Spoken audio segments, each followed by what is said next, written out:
I keep saying homemade is always the best, and yes, homemade is the best and sometimes the cheapest as well. So today we are going to be twisting some Cameroonian puff puff.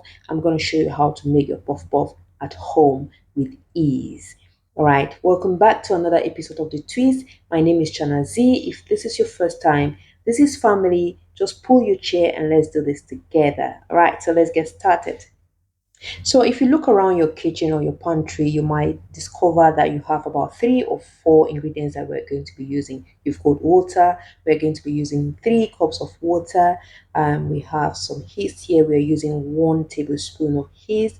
Then I've got some salt. I'm using the Pinky Malaya salt. We're going to be using 1 teaspoon and half a cup of sugar.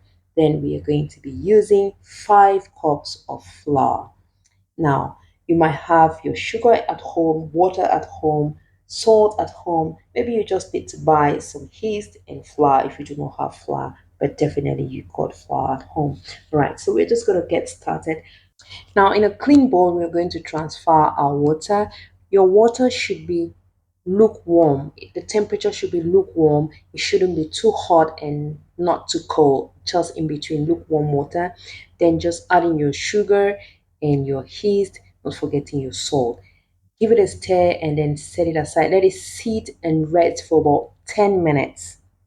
Once you mix it, let it rest for about 10 minutes, all right? Okay, so now it's been about 10 minutes and this is what we've got. At this stage, we're going to start adding our flour gradually. Add your flour in batches and mix it nicely. Just make sure that you do not have lumps. Just keep adding them in batches, adding your flour and mixing. Once you've had a perfect consistency or perfect texture, just clean the side of your bowl and cover and let it rest for about 45 minutes.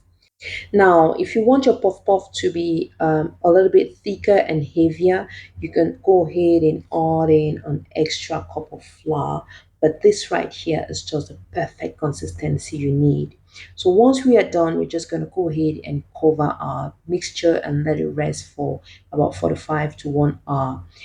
So I'm using foil paper today because I ran out of cling film. You just need to make sure that your mixture is airtight. Just cover it with anything, but just make sure it's airtight. Now it's about an hour and it's time to, open our mixture and you see that it has doubled in size. So at this stage, it's about time to start frying. So we're just going to go ahead and put in some oil in a pot and put it to heat. All right. So back onto our mixture with clean hands, we're just going to whisk or beat our mixture again to, get rid of the accumulated gas or air while it was resting, right? So once that is done and our oil is hot, we're gonna go ahead and start frying. Now I'm going to test the temperature of my oil traditionally as well. I'm just using the method that we use back home. So we're just going to do that traditionally, all right?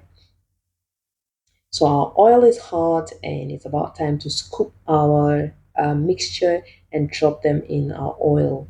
So I'm scooping them with my hands. I'll just scoop them with my hands like so and then go ahead and drop in our oil. So I dropped one first to see if my oil's temperature is just okay and it was just perfect for me. So I'm dropping them one after the other. I just drop them one after the other and then let it cook or let it fry on medium heat. You do not want to fry them on very high heat because you're just gonna have them cooked on the outside. All right.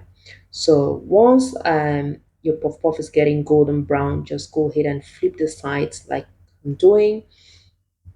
Flip the sides nicely and gently and let it continue cooking or frying until both sides are golden brown, and then you can take them off the heat and set them aside and go on to the next batch. Now you just keep frying until you're done and you are good to go.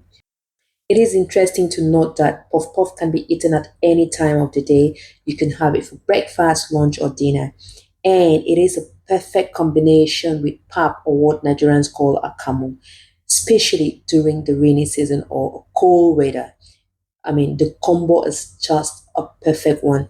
especially if you have to add a little bit of beans on the side with some, pepper sauce. Oh my God. That's how we consume it in Cameroon. Puff puff, pap, and beans with some pepper on the side. It's just perfect. So catch you in the comment section and let us know how yours turned out. Definitely, it's gonna turn out well. So I'll see you in the next one. But if you're a sweet tooth person, you can top up the sugar level, all right? But I'll still recommend the perfect puff puff, which is a balance between the salt and the sugar level. All right. Okay, so you can see, let's give it a try. You can see how our puff puff looks like. It's not too thick inside and it's not too airy. It's just perfect. And you can eat about 10 of them and you won't get satisfied. You will want more. So let me love and leave you and see you in the next one. Bye.